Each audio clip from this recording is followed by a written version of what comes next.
I mean, a little smirk there at the end. He does seem a little smirk. 24-17. Excited as hell about it. But you had to withstand a big comeback from That's them. called the National Football League. Excited to win on the road in the division. How important Mike?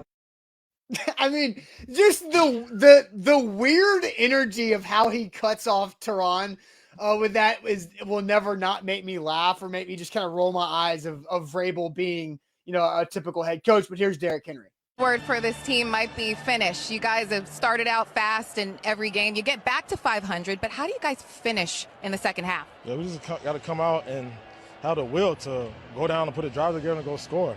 I'm pissed off right now that we didn't put points up in the second half. We just got to be better, man. It takes all of us, holding each other accountable, wanting to put points up. I mean, bitches is going to catch up to us. It's a hard league, hard to win in this league. As you can see, no points in the second half. We just got to be better overall. All right, thanks a lot, Dave. So, Zach, who do you side with more, Derrick Henry's response or Mike Vrabel's? I side with Derrick Henry's. And it's not because I'm frustrated or I'm not understanding the big win that the Titans just had, because winning on the road is important. Winning a divisional game is important. Putting the Colts on a 1-2-1 hole is important. And you getting back to 2-2 is massive before you go to Washington with a chance to get to 3-2. But this is a 4-week issue. You have now gone through your first month of games with the same problem.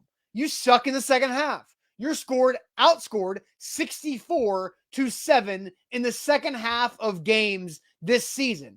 Now, you've hung on to 2 wins that were basically the same game being played, except the Titans defense did not allow a touchdown and to potentially tie there like the Raiders did. I side with Derrick Henry. This is a trait of this football team. That's what I said yesterday in on our postgame show.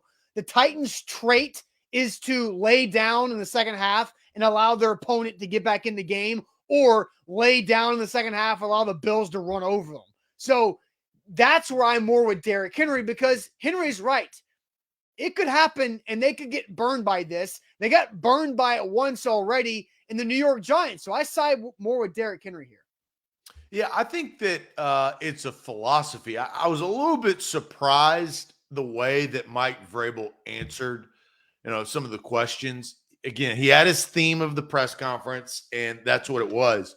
But at the end of the day, you can never be satisfied. I mean, I think that is the measure of a good business. I think it's a measure of a company. I think it's a measure of a person. I think it's a measure of a team in sport.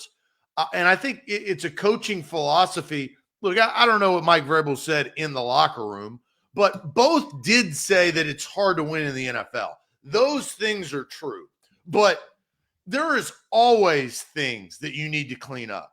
And that has always been my mindset in life. You can never be satisfied.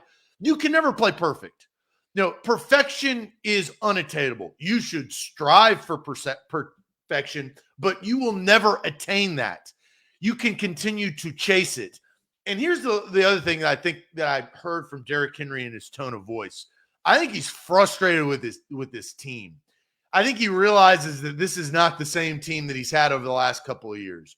They got a lot of different faces. Him and Tannehill are the same. His left tackle is out for the year. He's got a rookie right tackle. They ran the ball well, better than they had before, but their passing game is bad. They got a bad passing game. And that's something that Derrick Henry, and this is, I think, what we've seen through 4 games, Austin. They've asked Derrick Henry to be more part of this passing game than they ever have before. Mm-hmm. And he's made some mistakes, right? Because they haven't asked him to go 7 yards, turn around and catch the ball, and then turn upfield. He's had some drops because of that. He was working on the sidelines with Tannehill because of that. The reason why is because they don't have anybody else. NWI got blanked. Austin Hooper, not very good in this offense through 4 games. Robert Woods, not targeted once in the second half. Yeah, and these are the reasons why you get blanked on the offensive side of the ball through 2 quarters against the Colts.